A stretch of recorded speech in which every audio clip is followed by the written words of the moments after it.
What is up, everyone? Hope things are all good.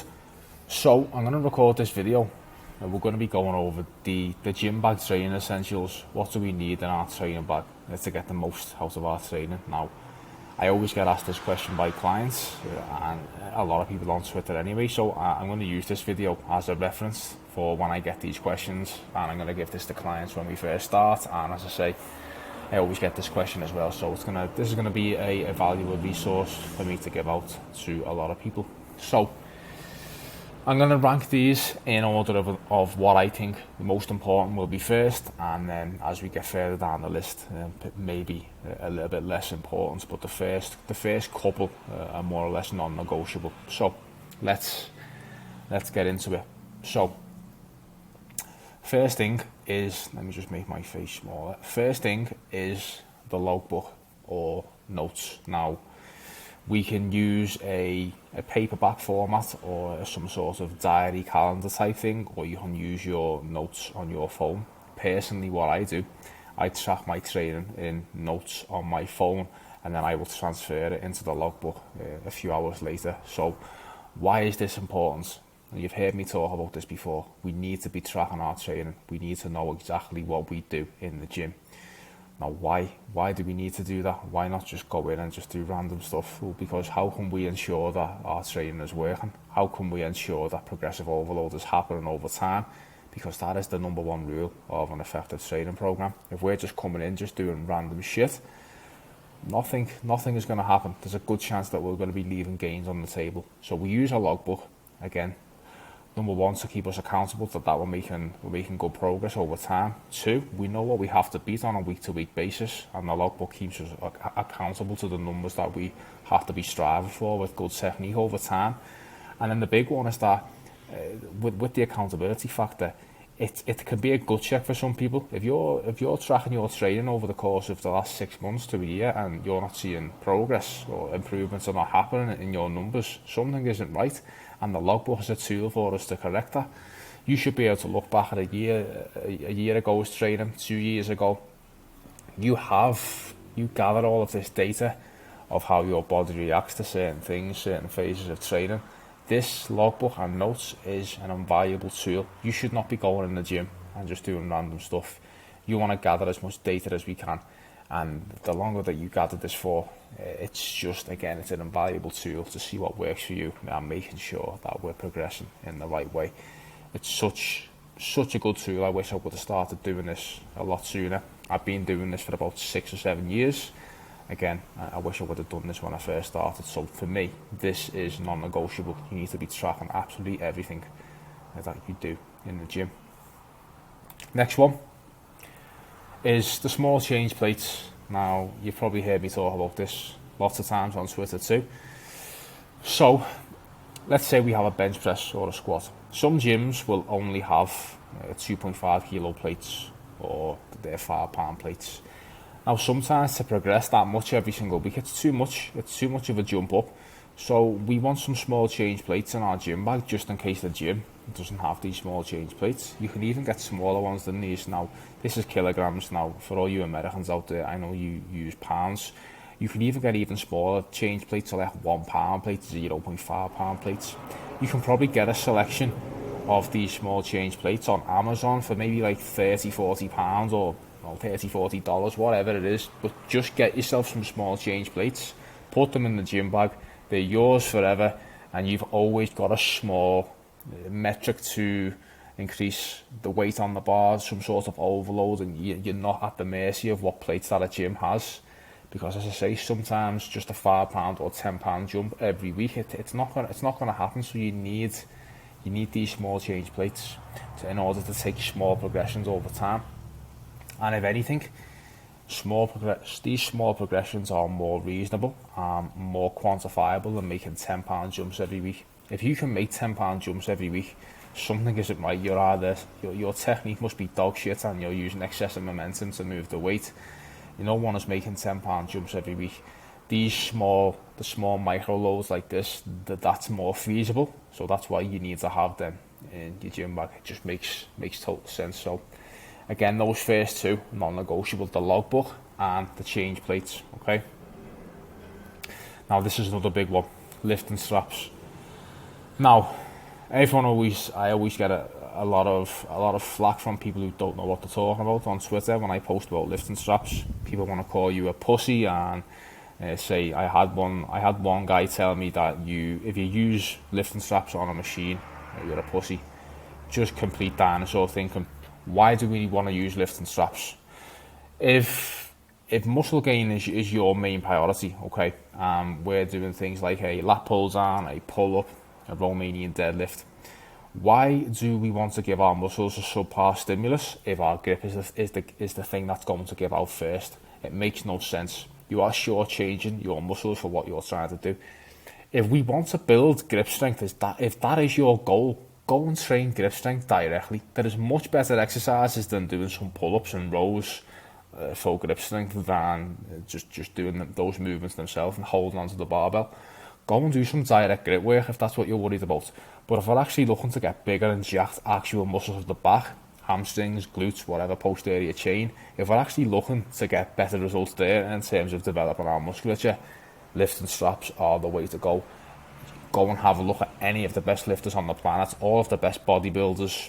A lot of powerlifters will use straps, strongmen. Straps are an invaluable tool that, again, you should have in your gym bag. Just laugh at all the people who say that straps are for pussies. Laugh at them and their subpar back development, because they are leaving a lot of gains on the table. Now let them carry on with their bullshit. You're smart. You're going to get some lifting straps and you're going to keep them in your gym bag and you're going to use them for all of your back movements, okay? So, let's get into the next one. Now, squat shoes. Is this important for everybody? Probably not. But if someone... It all depends on your biomechanics to a point. But for a lot of people that I've worked with, they tend to... There's a good majority of people that tend to get a good benefit out of squat shoes. Again, this is not for everyone. But what is the benefit of squat shoes? Now, for any sort of, shall we say, squat pattern, whether that be a barbell free weight squat or a hack squat, even things like a leg press or a split squat, the raised heel, it allows us to get more knee flexion, so more forward knee travel. So that can allow us to put more stress on the quads. We can stay a little bit more upright. So again, that goes hand in hand with more stress on the quads, less on the lower back, because we can stay more upright. So especially for taller and lankier individuals or people with longer limbs, I've found that squat shoes are a very, very good tool for them. People who may be on the shorter end of the sides or shorter end of the spectrum and may have shorter femurs, things like that, they may not need squat shoes. But again, for a lot of people that I've worked with, squat shoes tend to be a very good tool to use to help us really stay in the quads a little bit more. Again, not for everybody, but it's definitely worth mentioning here, okay? Next one, a lifting belt. Again, very similar to squat shoes. Is this necessary for everybody? Probably not. What is the benefit of a lifting belt? Now, a lifting belt, it allows us to brace against something around our midsection, okay? So we don't just put a belt on and it works without us doing anything. The belt is there for us to brace our midsection against. So the muscles of the abs, the obliques, the spinal erectors, it's a big brace around the midsection, okay? Protection all around the spine. When we put a belt on, we take a big breath and we brace against it. So actually being able to brace against this and get that proprioceptive feedback, it allows us to stay tighter around the midsection and we can produce more force into the barbell and potentially move more weight. So for people like powerlifters or people who are interested in moving the most amount of weight, or they just want to overload with more weight for whatever reason, you can use belts and they can be useful for your squats, deadlifts, overhead presses, anything like that. Is it necessary for a lot of people? It depends on the person. It really does. It really depends on your goal. But if you are looking to get a belt, a good one is the SBD belt. It's one of the best on the market. There's a lot of other different types of belts. You have leather belts like this. You have a single prong belt, a double prong belt. Again, any sort of lifting belt is going to do the job as long as it's got a good amount of thickness, a decent quality. That's why I always recommend the SBD. Okay, so again, is it for everyone? No. Is it 100% necessary? Not really. Is there an experience level that you have to be at to use a belt? Not really. I think someone can using a lifting belt is a skill that takes practice.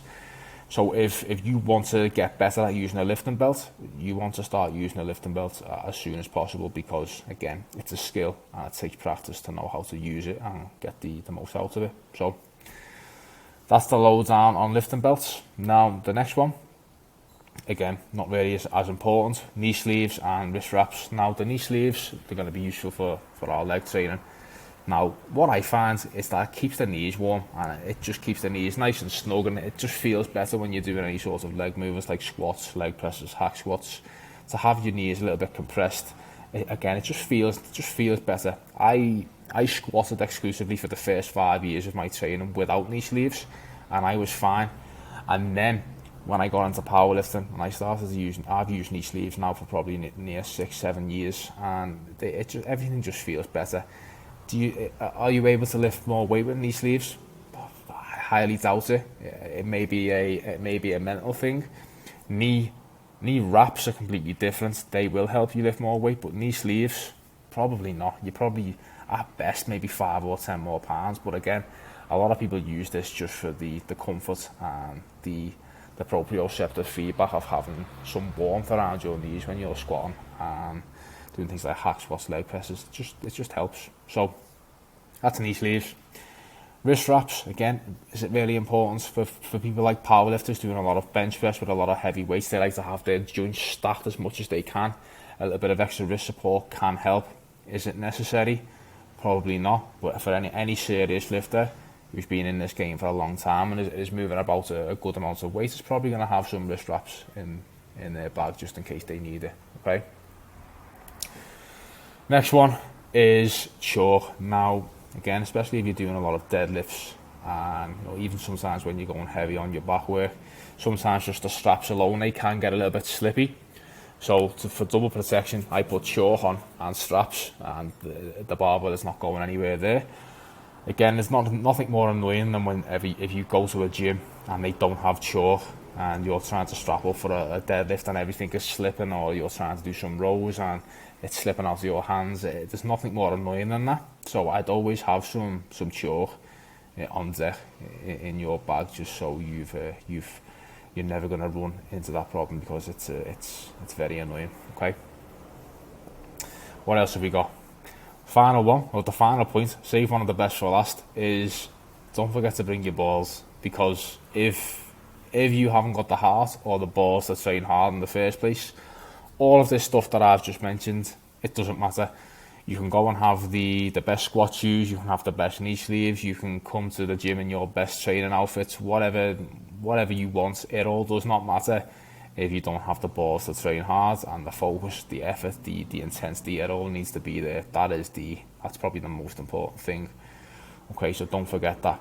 All of this stuff, they are tools and a means to an end to help us get training results. Without this, a very important thing first, nothing else matters. Okay, so that's just a little lowdown on training equipment, on what I think you should have in your gym bag. All these tools will be useful and will help us get the most out of our training. So let me know what you think. Any questions, just let me know down below, and I will speak to you all soon.